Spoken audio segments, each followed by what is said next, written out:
Hai guys, Assalamualaikum warahmatullahi wabarakatuh. Ketemu lagi bersama saya Rena Yulia di channel Dosen Kece.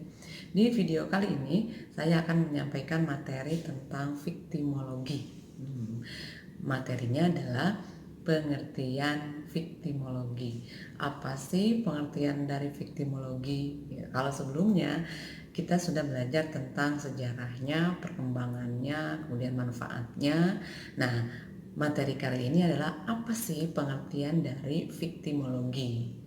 Oke, secara gramatikal atau secara bahasa, viktimologi berasal dari bahasa Latin victima gitu ya, victim yang berarti korban dan logos yang berarti ilmu. Jadi viktimologi ilmu yang mempelajari korban atau ilmu tentang korban gitu ya.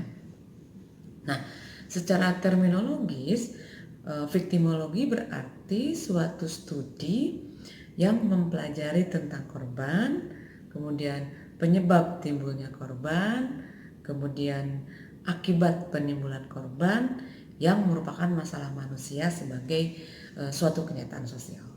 Kita bisa membayangkan bagaimana di dalam kehidupan sehari-hari banyak peristiwa-peristiwa hukum, pidana atau perdata yang menimbulkan korban. Atau misalnya ada juga penyebab kenapa dia menjadi korban gitu. Nah, itu merupakan kajian-kajian yang bisa dipelajari di dalam ilmu victim atau di dalam viktimologi.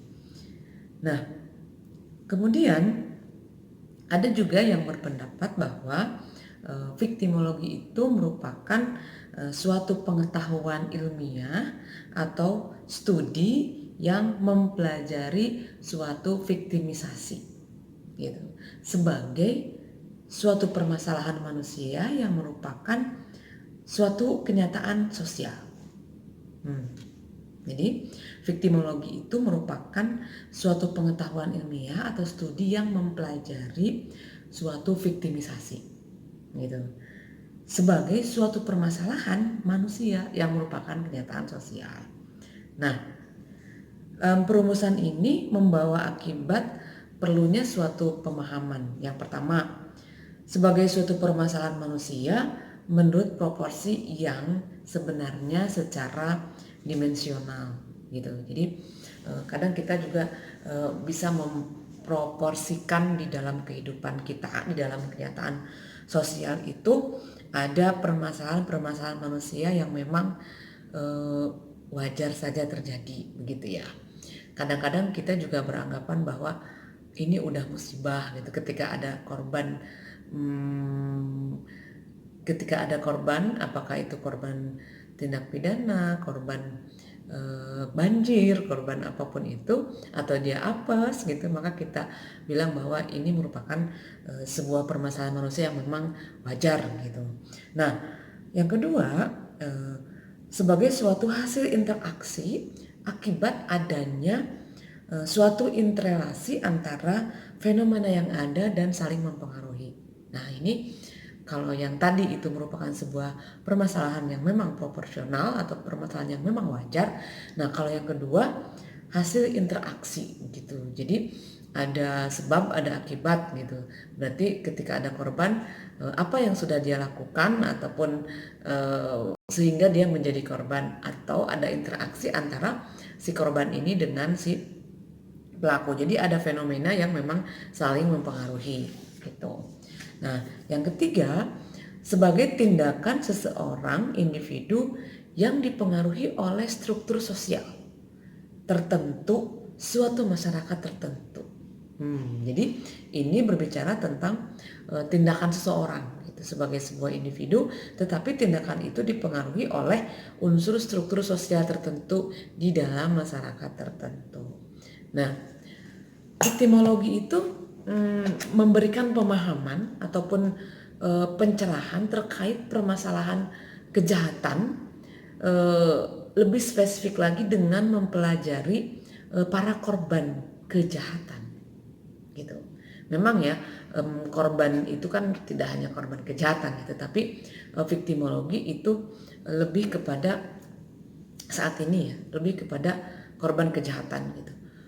Proses viktimisasi, bagaimana penimbulan korban gitu, bagaimana kejahatan itu bisa terjadi, kemudian akibat-akibatnya dalam rangka menciptakan kebijaksanaan dan tindakan pencegahan dan penekanan kejahatan secara lebih bertanggung jawab gitu. Jadi dengan dipelajarinya viktimologi, dia bisa mengetahui ataupun mempelajari para korban kejahatan ini dan juga timbulnya kejahatan gitu. Supaya apa? Supaya nanti bisa membuat sebuah kebijakan bagaimana cara mencegah dan menekan korban gitu. Menekan di situ, menekan angkanya gitu. Jangan sampai banyak korban-korban terus berjatuhan gitu. Nah, viktimologi juga memberikan pengertian tentang korban kejahatan itu sebagai hasil perbuatan manusia yang menimbulkan penderitaan-penderitaan, baik itu penderitaan mental, fisik ataupun sosial gitu. Jadi penderitaannya itu bisa berupa penderitaan fisik, bisa berupa penderitaan mental ataupun penderitaan sosial. Nah, sebetulnya dengan mendefinisikan bahwa korban kejahatan itu yang mengalami penderitaan bukan berarti mau menganggap bahwa korban kejahatan itu yang harus disanjung-sanjung, yang harus dibela, yang harus diperhatikan gitu. Tetapi untuk memberikan penjelasan mengenai peranan sesungguhnya para korban dan hubungan mereka dengan para korban ini seperti apa gitu. Jadi di dalam terjadinya viktimisasi bisa jadi para korban ini memang memiliki peranan gitu.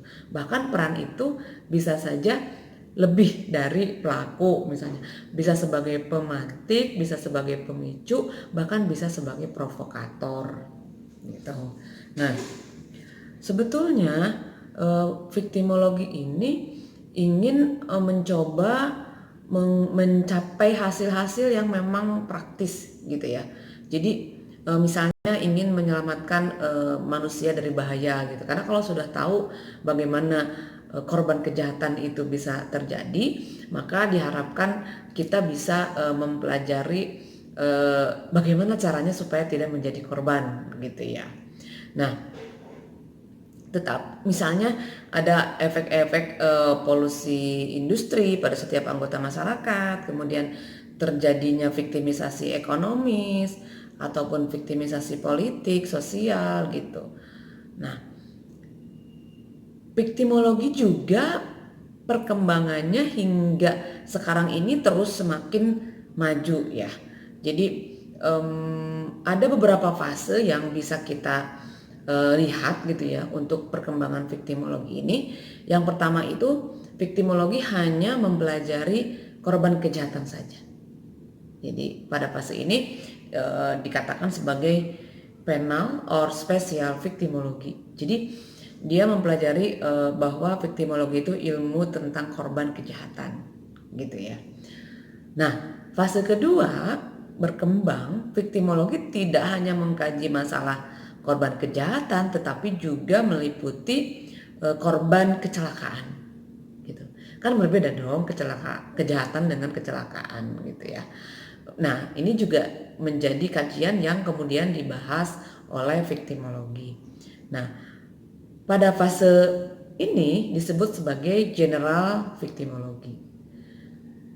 Lalu pada fase ketiga, viktimologi berkembang lagi menjadi lebih luas, yaitu mengkaji permasalahan korban karena penyalahgunaan kekuasaan dan hak asasi manusia.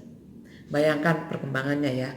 Dari yang pertama hanya membahas korban kejahatan saja, berarti hubungannya dengan pelaku gitu ya, tindak pidana. Lalu kemudian berkembang, oh ternyata korban kecelakaan juga harus mendapatkan perhatian gitu, harus dari para viktimolog ini. Lalu kemudian berkembang bahwa tidak hanya dua hal tadi, tetapi juga mengkaji korban penyalahgunaan kekuasaan dan hak asasi manusia. Berarti ini tidak hanya berhubungan dengan individu ataupun warga negara yang lain, melainkan juga berhubungan dengan negara. Kalau udah ada penyalahgunaan kekuasaan, artinya berhubungan dengan yang berkuasa gitu kan. Nah, fase yang ini disebut dengan new victimology gitu. Nah, kini victimologi itu terus berkembang. Bahkan ada yang menjadi ada yang disebut dengan green victimology gitu ya. Nah, green victimology ini menjadi menjadi fenomenal ataupun populer gitu di kalangan masyarakat ketika alam dan lingkungan menjadi korban dari kejahatan dan alam tersebut memerlukan pemulihan ke keadaan semula. Tetapi hukum pidana saat ini belum mampu untuk memberikan pelindungan terhadap alam, bahkan kepada manusia pun kan belum terimplementasi dengan baik gitu ya.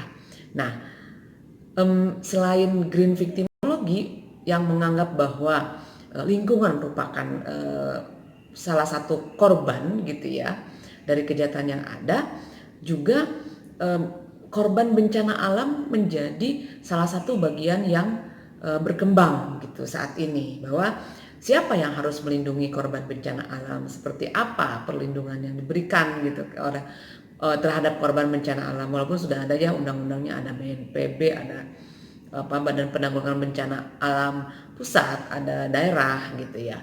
Nah, secara ilmu victimologi, bagaimana sih melindungi korban bencana alam gitu. Nah, dengan demikian gitu ya, bisa kita ambil sebuah kesimpulan ataupun pandangan gitu bahwa victimologi itu adalah ilmu yang mempelajari tentang korban dan perlindungannya. Gitu. Korban tersebut tidak hanya korban kejahatan, tetapi ada korban kecelakaan, korban bencana alam, korban penyalahgunaan kekuasaan gitu. Dan perlindungan yang diberikan bukan hanya perlindungan hukum, melainkan termasuk perlindungan sosial dan pemulihan kerugian atas penderitaan korban gitu.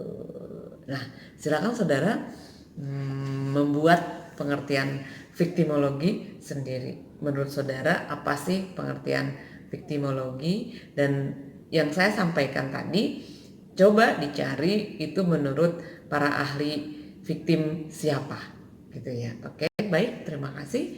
Sampai di sini materi kali ini. Semoga kita semua selalu dalam keadaan sehat. Assalamualaikum warahmatullahi wabarakatuh.